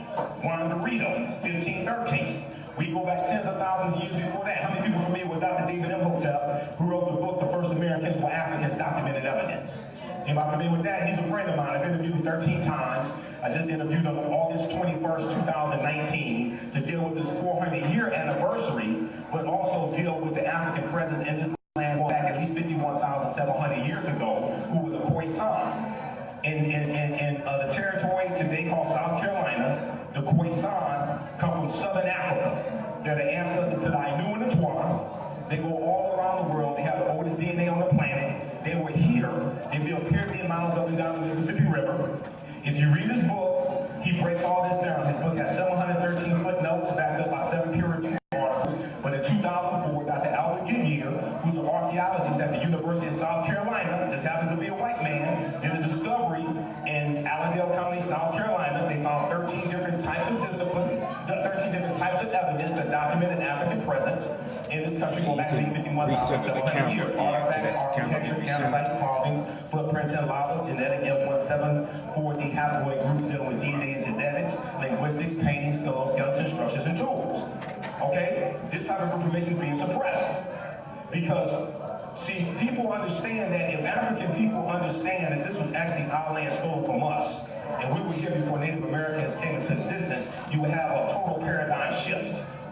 So the truth has to be suppressed. The truth and the lie can't coexist in the same space at the same time. All right, so I said that to say this. When we talk about Dr. King and Malcolm X, unfortunately, both of them are very much misunderstood. And when we had these Dr. King Day celebrations, most of them are disgracing his name. Okay? Because a lot of times, no disrespect to anybody, I appreciate them putting together, but you gotta do some research on Dr. King. How many books did Dr. King write? Who can tell me? How many? Okay. I'm 48. Who is here older than 48? Just curious. I'm just curious. All right, okay. So, Dr. King wrote 5 books, all right? His last book is probably his most important book. Where do we go from here? Chaos and Community. Wrote in 1967, okay? Now, when Malcolm X meets Dr. King, March 26, 1964, okay? Malcolm tells Dr. King, I'm throwing all of my effort into the heart of the civil rights movement. How many people knew this? July 1st, 1963, when Malcolm is still in the Nation of Islam, Malcolm sends a letter to the leading civil rights leaders asking for a meeting with them, including Dr. King. This is a month before the March on Washington. March on Washington, August 28, 1963. Washington Post has an article dealing with the day Dr. King met Malcolm X. Read that article. It breaks all this history down, okay? They destroy the legacy of Malcolm, the legacy of Dr. King. These brothers have mutual respect for each other. They did not hate each other, okay? They had some differences on how to get basically to the same destination, but there was mutual respect for one another. Even so far as one of the times when Dr. King was in jail in Alabama, Malcolm goes there and offers to provide protection for Dr. King. Okay? Right there. Now, the other thing about Dr. King, a lot of people don't want. All right, so you can watch that full video. It's on my YouTube channel, Michael Imhotep, IMHOTEP. We got out of here. The other thing I was saying, the next thing fact about Dr. King I was sharing is that in 1956, Dr. King tried to get a concealed pistol license in Montgomery, Alabama during the Montgomery bus boycott. That's not talked about. Okay, so email us customer service at AfricanHistoryNetwork.com if you want me to do a presentation for your group or organization. Also, if you want to advertise with the African History Network, email me customer service at AfricanHistoryNetwork.com. You can donate to the African History Network, paypal.me/the AHN show, paypal.me/the AHN show. And we have these shows in audio podcast format also on 8 different podcast platforms. Wherever you get your podcasts from, search for the African History Network show, and also on the homepage of our website, AfricanHistoryNetwork.com. Click on Listen to Podcasts, AfricanHistoryNetwork.com. Click on Listen to Podcasts. November 9th, I'll see you all in Houston, Texas, Shrine of the Black Madonna, along with Michi X and Dr. Shauna, Q Butter, and others on the Black Agenda Tour.